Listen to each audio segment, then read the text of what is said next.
Hi, I'm Gail and welcome back to Low Carb Recipe Ideas.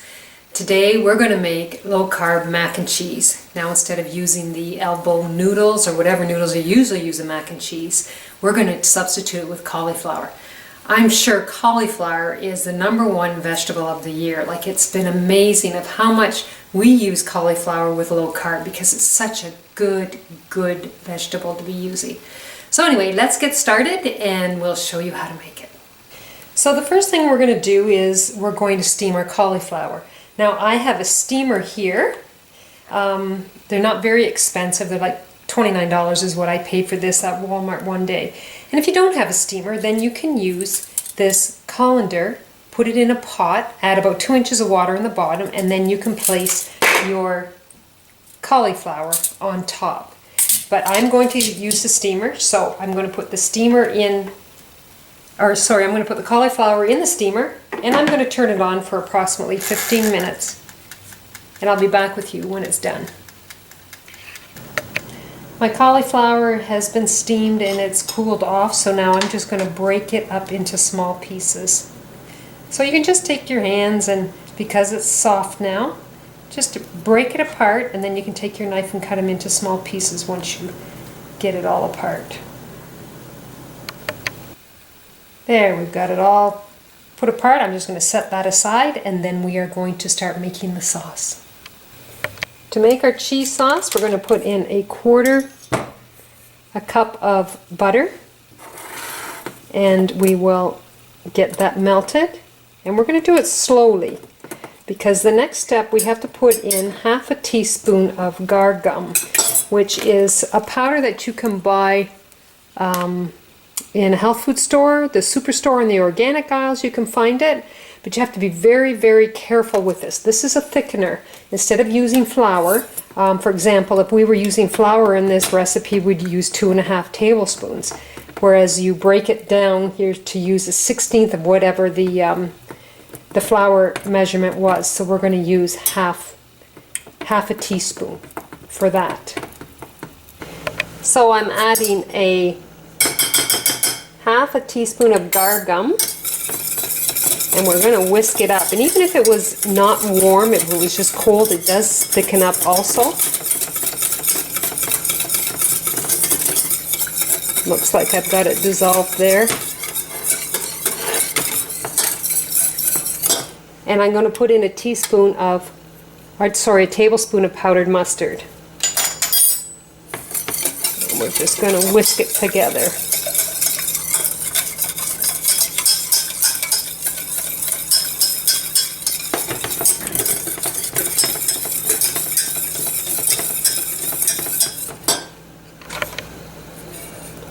Two and a half cups of almond bries, which I better bring out of the fridge so you can see.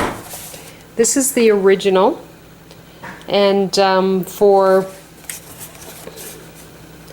1 cup it is 1 carb, net carb. So that is what I used instead of using milk. Now I've got a half a cup of white onions that I've chopped, and I'm just going to throw that in there.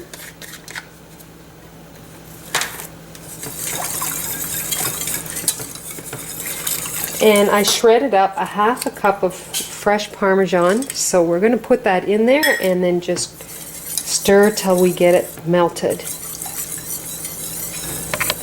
Now I'm going to add in 2 cups of sharp cheddar cheese. Now you can put any kind of cheese in it, it just depends on what kind of flavor you want to have. So we just consistently stir this and let it all melt together. I'm going to add a pinch of pepper and a pinch of salt. And you have to keep stirring because you don't want it sticking on the bottom, and you want it all to melt and be a consistent sauce. Now I've put the cauliflower in the bigger bowl because I didn't want to be trying to stir it in the bowl that I'm going to be cooking it in the oven. So what I ended up doing is I added another half of a teaspoon of gum because I felt it wasn't thick enough. So now I'm just going to pour all of this into the dish. We're going to mix it up, put it in a casserole dish, put it in the oven at 350 for about 30 minutes. So we're just going to move this around.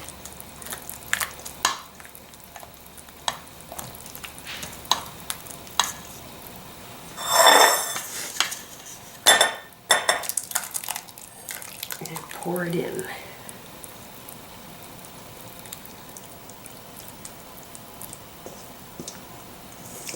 There we go.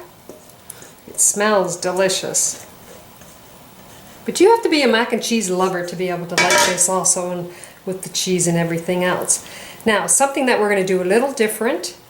Lots of times when people bake their mac and cheese in the oven, they put breadcrumbs on top. Well, what I've done is I'm taking my pork rinds. I've already squished them up. I used my kitchen mallet, banged them, and got them all squished nice and fine, and I'm just going to sprinkle them on top.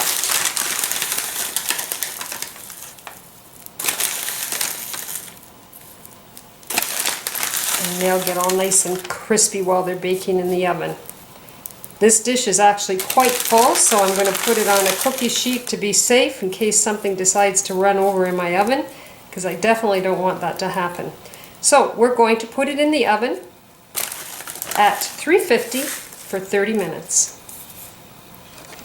So here is my low-carb mac and cheese. Now I probably should have thickened it up a little bit more than what I did, so next time I'll do that. So I'm going to suggest that we add a little more. I did put a teaspoon of the thickener in there, the gum, but it needed a little bit more than what I did.